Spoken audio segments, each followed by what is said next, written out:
All right, this is DI 90-3. Let's get right into it. So number one, I'm just going to kind of set it up, and then we can go through and you guys can kind of finish the math part by itself. I think the more difficult portion in this is setting it up.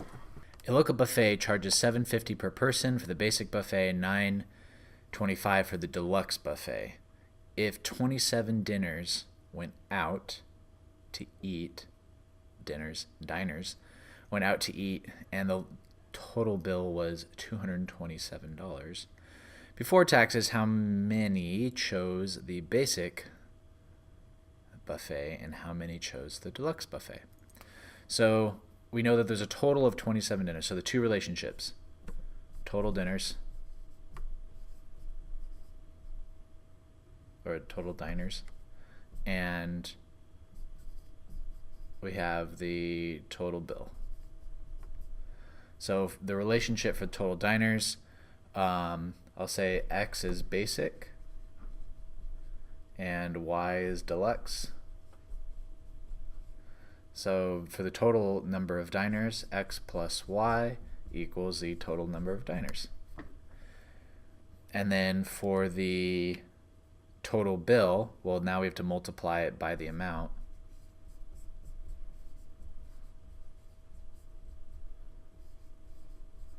And then you can use the elimination method.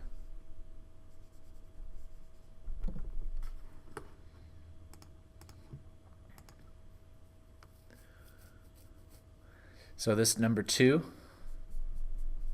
you can check the lesson because this is going to be similar. Number three says a 10% salt solution is to be mixed with pure water to produce 75 gallons of a 3% salt solution. How much are needed? So X is going to be the 10% salt and Y is the pure water.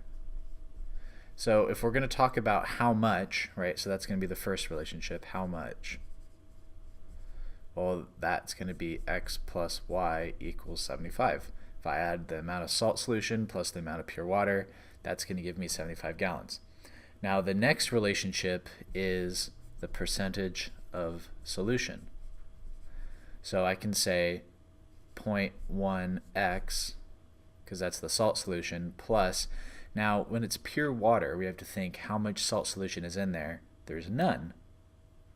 So that would be 0y equals, now combine them together to create a new salt solution. So combine them together to create a new salt solution, that's 3%. And then you can go from there, use an elimination method or substitution method.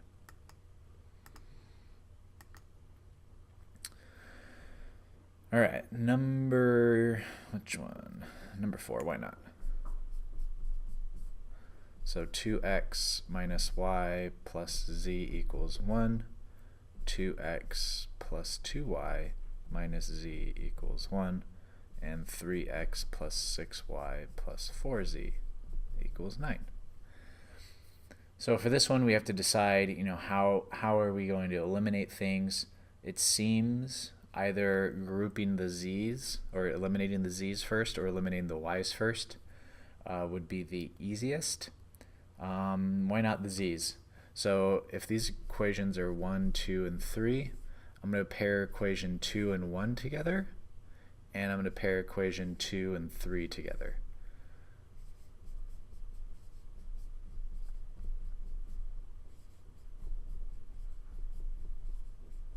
So there's equation 2 with 1, and equation 2 with 3. So then we said we were going to eliminate that z. So add these together. I can eliminate them immediately, and I'm going to get 4x plus y equals 2. And then here I have to multiply this entire equation by 4.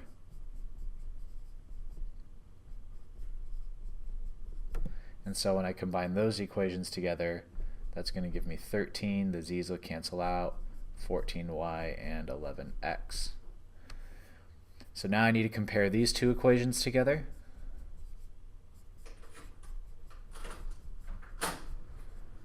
And then I'm going to use the elimination method to be able to combine these together.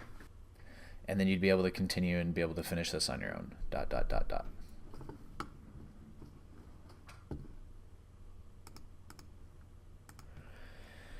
Number 6 says prove that if we have two absolute values equal each other, then you have to separate it into where there's no absolute value but they're both positive.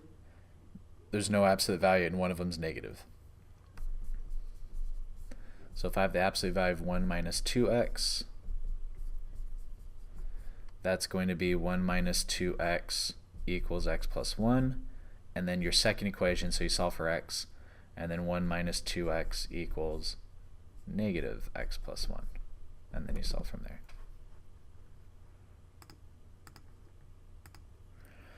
So it says find the line parallel to the given that passes through the point. So remember, parallel is opposite reciprocal, and you're going to use that equation there. And it gives you the point. Now, perpendicular, you use the same slope. So for both 7 and 8, right, this is, you're going to have to use these values here to manipulate it a little bit. Oh, I'm sorry, that says parallel, so parallel, same slope. That says perpendicular, so you'd have to do the opposite reciprocal here. But then using this point slope formula that I have here, you would have these 2 points to do whatever you need to do. It says compute the average rate of change of the function over the specified interval. The average rate of change is this formula here. So f of b is, if my function is the square root of x, so f of b minus f of a over b minus a. And then you just simplify that. And then this last, find the exact values or state it is undefined. So the tangent of pi force, right, we're going to use like the unit circle for that. And so sine over cosine, and that's going to equal 1.